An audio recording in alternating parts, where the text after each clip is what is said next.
3 of the biggest myths or misconceptions or lies or however you want to call them, 3 of the things about language learning that I've learned the hard way and that I'd like to share with you guys are that number 1, not all native speakers are better than non-native speakers in that language. And well, yes, native speakers, they do speak language fluently to some extent, but there are degrees of fluency is what is not covered when people say, oh, sound like a native speaker, be like a native speaker, learn a language fluently like a native speaker.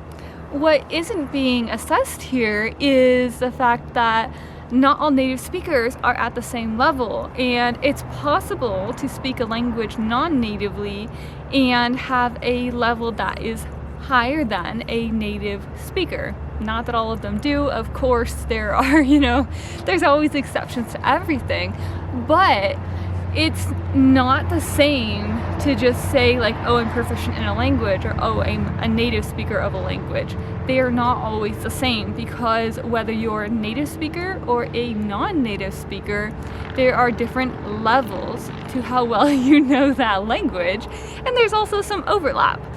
There's some areas where, like, if you are a native speaker, you are able to speak well, you're able to speak fluently, and if you're a non-native speaker, you're gonna make those non-native mistakes like I love to talk about. And if you're a non-native speaker, like, you can have a very high level, especially in grammar and in writing and in those academics if you learn it that way, and then maybe not have some of the qualities that a native speaker has, which are being able to adapt to like different speech environments, being able to speak casually, formally, academically, and all of those different styles of speaking. And native speakers have that. Non-native speakers typically have a better grasp on the grammar and like just learning the language from a non-native perspective. But neither one or the other is necessarily better than the other. They're just different levels. Like, it's possible to be here and here, like same level, but to have different understandings and like different pieces of how you know the language. Just like 2 native speakers are not exactly the same. There's no 2 that are identical. There's no 2 foreign speakers that are identical. So you get the idea here. Not all native speakers are more proficient than a non-native speaker. Number 2, grammar and vocabulary are the very first thing that you should learn. This is not necessarily true, because while it is great to start with grammar and vocabulary, like, it's great to start anywhere, quite honestly. Like, when you start with your native language, you can start with grammar and vocabulary and all of that, and it's a good place to start, there's nothing wrong with it. But it's not like just memorizing grammar and vocabulary.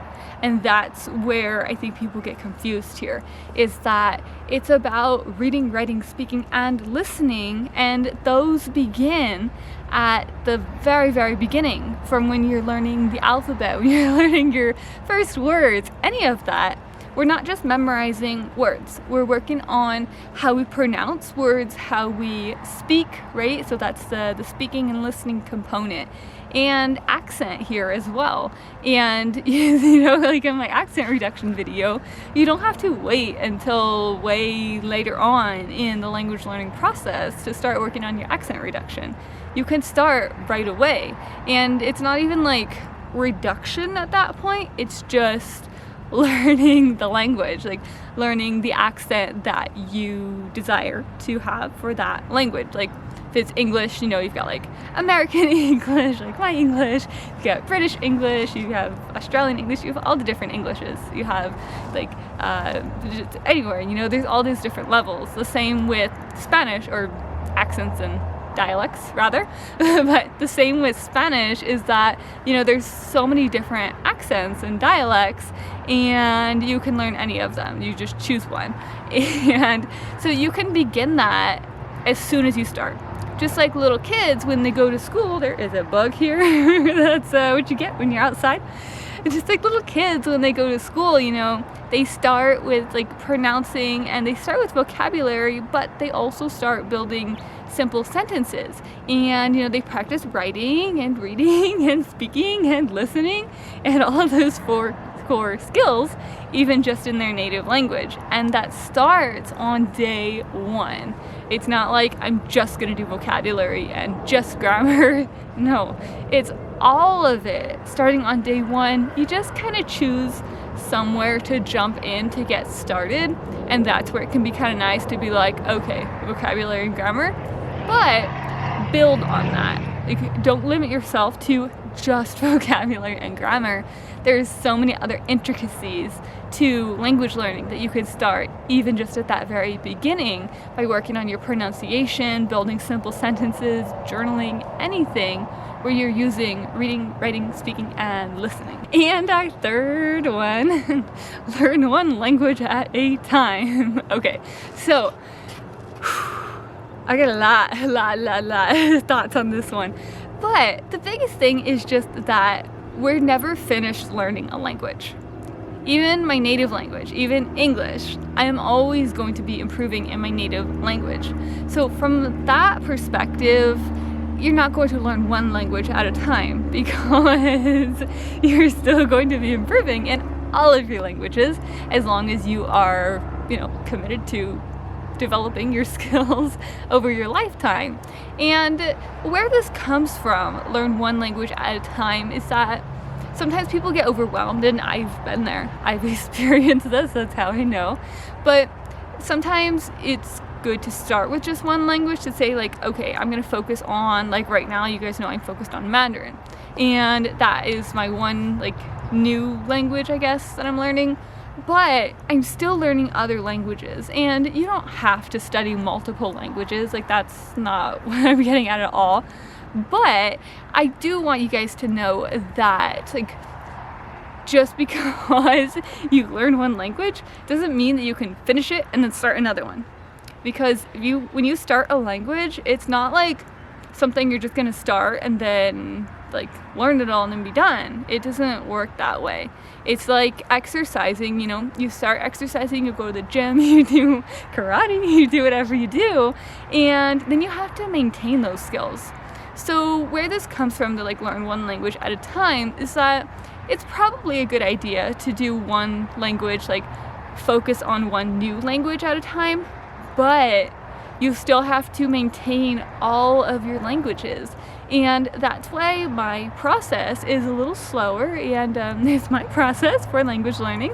And but I am maintaining all of my skills in all of my languages, so that it's not like I'm just doing Mandarin. I'm also doing French and Spanish, and of course my English.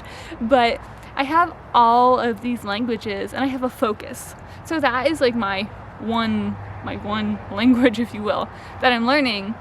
But I still am either improving in those other languages or maintaining them. Like my Spanish right now is in maintenance mode, sort of, for the summer, and but my French is in like recovery mode. My Mandarin is in new learning mode. It's like my focus. But the reason this is important is because if you just do one at a time and then you're like, oh, I'm done, next, well, guess what happens? You end up like me with French, and you have to relearn. Whereas if you instead approach it from like, okay, I'm gonna learn one new language, but I still have my other languages, my other skills, whatever it is, that I'm going to maintain, and then I'm going to work on making a little bit of progress in, even if it's just a little bit. Like, even with my Spanish and my French, like, my Spanish it's just maintenance right now, but I'm still improving a little bit, whereas my French, recovery. And so recovering what I learned and then also adding a little bit more onto it. So the idea is to always have a little bit of growth, but at the very least to not have loss of what you know, like language, losing of what you work so hard for, because then you got to go back and do it. So it's a little slower this way, it feels like, and it is like in the process, but once you build these skills and you build your routines, it's actually faster in the long run because you don't lose any of that knowledge. So you don't have to spend time getting it back because it's already there. So like with my Spanish, when I start my classes again in the fall, it's not going to be like, oh man, I got to bring it all back. No, it's maintained, and it's very light practice that I'm doing right now, but it's maintained so that when I start again, I can just pick up right where I left off.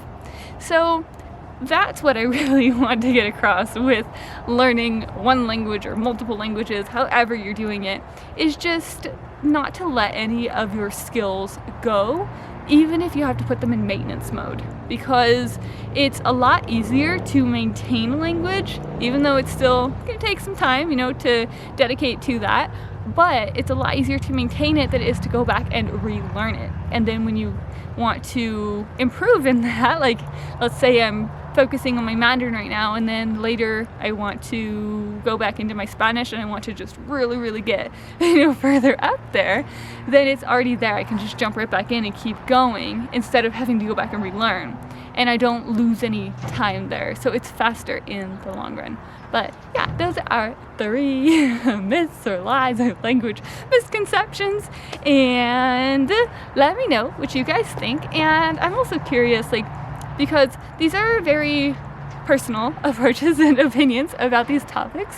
So let me know what your thoughts are on these, and let me know what your experience has been also with maintaining languages and learning one language at a time, and anything that you have to add about language learning. Let me know down below in the comments, and I will see you guys back here very soon. Bye guys.